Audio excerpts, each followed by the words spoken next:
Morning, everybody. I have 7 o'clock, so we'll go ahead and get started with our operational briefing for the SALT incident for Sunday, September 7th. I'm BJ Corey, Plan Section Chief for IMT1.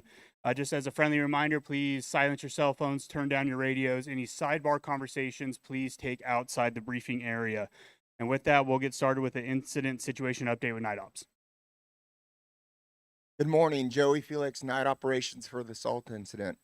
Yesterday we had a successful day working in, starting off in branch 5, fire suppression repair, started their plan, working across the north end of the fire. Moving over to branch 15, division Oscar Sierra, we were able to successfully complete the burn operation, tying it all the way into branch, the division, the branch break. Working to the branch 25, the firing operation in that area along the rock escarpment, that was successful with a couple minor hiccups that we were able, a couple slops that we were able to pick up early in the day with dozers and the aircraft. So we got black line around the fire. A good plan for you guys today. So get after it and have a great day. We'll review our objectives, which have not changed, starting with our management objectives. Provide for emergency personnel and public safety at all times. Protect property, improvements, and infrastructure. Ensure coordinated, timely, and accurate release of public information. Foster and maintain relationships with all cooperators and stakeholders. Protect economic, natural, cultural, and heritage resources. Maintain fiscal accountability and keep costs commensurate with values at risk. Our control objectives: keep the fire north of Highway 41, keep the fire south of Highway 198, keep the fire east of Parkville Grade, keep the fire west of Highway 33. And next up, weather.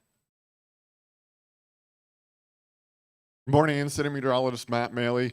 So this is another start to the day of don't be fooled by the weather that we feel in camp. You can feel it's cool, a little bit more moist, but up on the line, it's still really dry, and temperatures are in the 60s, while down here, it's in the lower 50s. For today's operational period, we're going to see temperatures cool a little bit than we saw yesterday, so highs will be back into the 80s, maybe hitting 90, but the RHs are not going to change. We're still going to be on the lower end, 20 to 30%, maybe even into the upper teens. I think the bigger challenge that you're going to face for today's operational period will actually be the winds.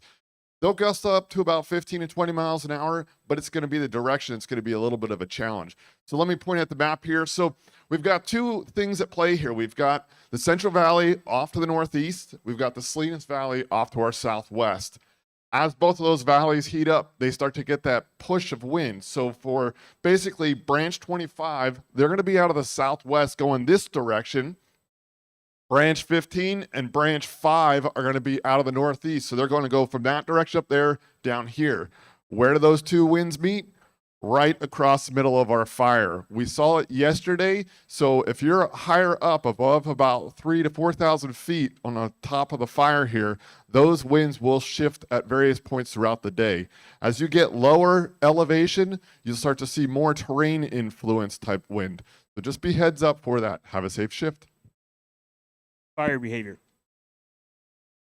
Good morning, everybody. Tim Chavez, Fire Behavior. So a couple things I want you to think about today.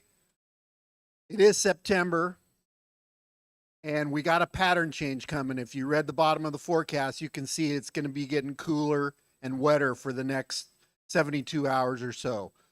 So I want you to remember that often severe burning conditions happen right before a pattern change.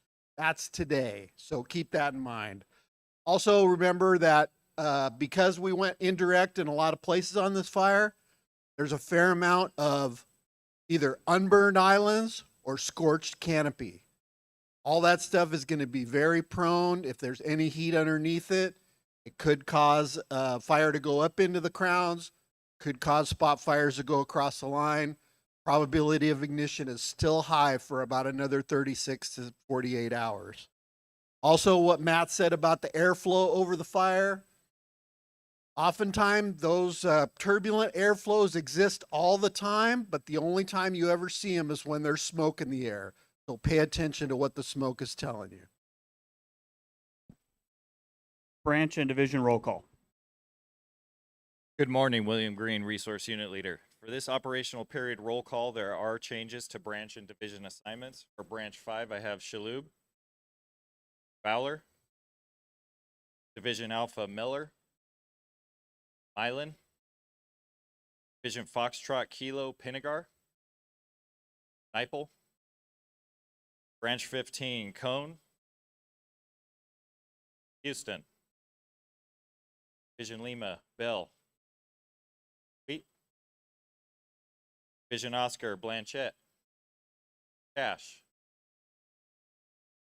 Division Sierra Tato, Luna, for Branch 25 Mancebo, Raider, Division Whiskey Opie, Leonard, Division Yankee Rowe. For Road Group, I have Kent and Luzinger. This concludes this operational period roll call. Thank you. Operational work assignments. Good morning, Mark Bontrager, Operations. I just want to start off with a big thank you to each and every one of you and that shift that's still out there. This is a very challenging piece of dirt, and as you guys know, and we've held it to half of what it was 7 years ago on the Garza. You guys, each and every one of you should be very proud of that. I also want to note that at the beginning of this incident, when we came in, I challenged all the line operations guys, do not stick a single piece of hose on the fire. Today, there's not a single piece of hose on this fire. The 3 C's will be much appreciative of that. So with that, today's priorities down here on the bottom in Sierra and Whiskey and Oscar, hold what we held or fired yesterday, keep it where it's at. Get in there. We're going to clean up some interior islands with the UAS. Priority number 2 is going to be that Yankee Alpha up there on the west side. Let's hold that, keep it where it's at, and then start identifying those suppression repairs, make a plan, work with the road groups, get that stuff cleaned up, safe access, have a good shift. Air operations. Good morning, everyone. Thomas Smith, Air Operations. Today, in support of the plan, we'll have 7 Type 1 aircraft, 3 Type 2, and Helco. Fixed wing will be over the fire this morning, and we'll work in the rotor wing and the UAS where we need. I want to stress 2 things. Everyone needs to be monitoring air to ground. Monitor it, have it on, scan it, make sure the line is clear. Yesterday, we had every single rotor wing working the fire, and we all know it's all in one area. Make sure you clear the line. Thank you, guys. Communications. Good morning, Tom Webb, Communications Unit Leader. For you guys, if you didn't get cloned this morning or yesterday when you came off the line, you need to get cloned. We did have a little change in the plan from your last operational period. But saying that, it's also all in your state load, all in your HE100R, so it is available for you to build a command group if you don't want to come and get cloned.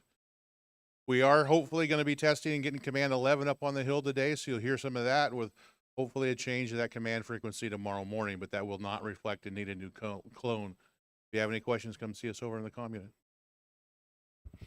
Medical. Good morning, Mike Garrison, Medical Unit Leader for the SALT incident. For base camp medical emergencies, we have CalMet on scene, to my left to your right. We also have the MERT in operation today. We have 2 ground ambulances, 4-wheel drive capability.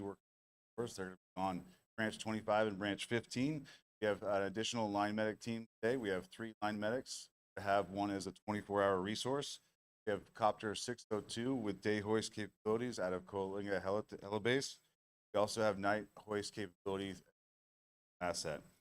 If you refer to your 206, we can go over your operating procedures and brief your crew on that. Thank you. Have a safe shift.